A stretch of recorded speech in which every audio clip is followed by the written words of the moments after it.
नमस्कार। आज हम भारतीय उपमहाद्वीप के इतिहास की कुछ सबसे अहम लड़ाइयों की कहानी जानेंगे।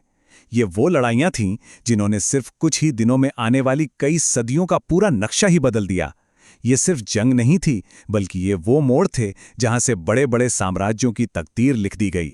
तो सवाल यही उठता है कि आखिर कैसे कुछ दिनों तक चलने वाली एक लड़ाई सदियों के इतिहास को एक नई दिशा दे सकती है।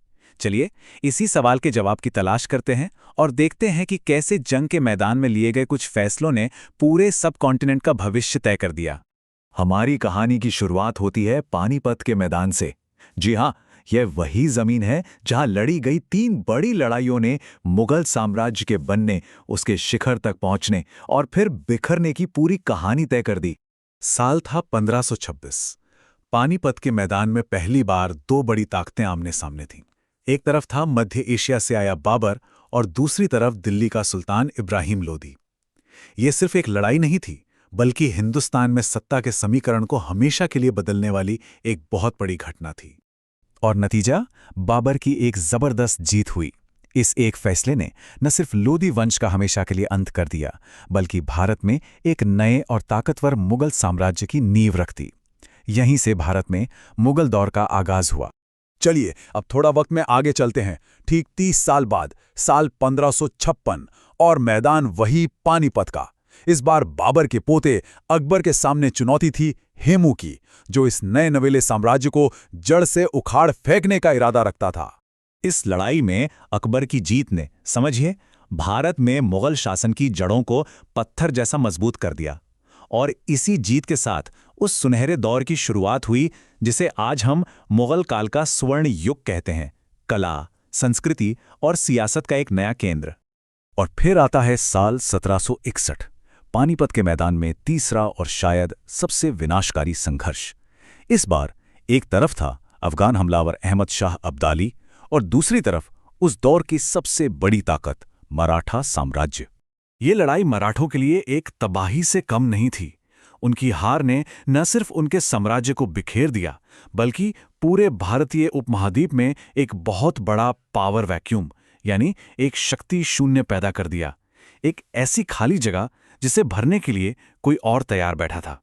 मराठों की यही कमजोरी एक नई शक्ति के उदय का रास्ता खोल रही थी। और यहीं से कहानी में एंट्री होती है ब्रिटिश ईस्ट इंडिया कंपनी की, जो सिर्फ एक व्यापारिक कंपनी नहीं थी, बल्कि एक नई राजनीतिक और सैन्य ताकत बनने जा रही थी। तो जब पुरानी और बड़ी शक्तियां कमजोर पड़ गईं, तो उस खाली जगह को भरने के लिए कौन आगे आएगा? ये एक ऐसा सवाल था जो हमें सीधे मुगलों और मराठों के पतन से अंग्रेजों के उदय की कहानी तक ले जाता है। अंग्रेजों का प्लान, खासकर बंगाल पर कब्जा करने का, बिल्कुल साफ था। 2 बड़े कदम। पहला, 1757 में प्लासी की लड़ाई, जिसने उन्हें सिराज-उद-दौला के खिलाफ एक बहुत मजबूत बढ़त दी। और फिर 7 साल बाद 1764 में बक्सर की लड़ाई, जिसने मीर कासिम को हरा के बंगाल को पूरी तरह से उनके कब्जे में दे दिया। लेकिन प्लासी की जीत की असली कहानी मैदान में कम और साजिशों में ज्यादा लिखी गई थी। मीर जाफर का धोखा इसका सबसे बड़ा कारण था। ये दिखाता है कि ये जीत सिर्फ सैन्य ताकत से नहीं, बल्कि राजनीतिक चालों से हासिल की गई थी। जैसा कि कहते हैं, ये एक ऐसी जीत थी जो हथियारों से नहीं, बल्कि अंदरूनी धोखे से जीती गई। बंगाल पर कब्जा तो सच पूछिए बस एक बहुत बड़ी शाही परियोजना की शुरुआत भर थी। यहां से हम ब्रिटिश साम्राज्य के सोचे समझे और व्यवस्थित विस्तार को देखेंगे। बंगाल के बाद अंग्रेजों ने एक एक करके बाकी की ताकतों को भी रास्ते से हटाना शुरू कर दिया। इस टेबल पर नजर डालिए। 1803 में 80 की लड़ाई में उन्होंने मराठों को शिकस्त दी।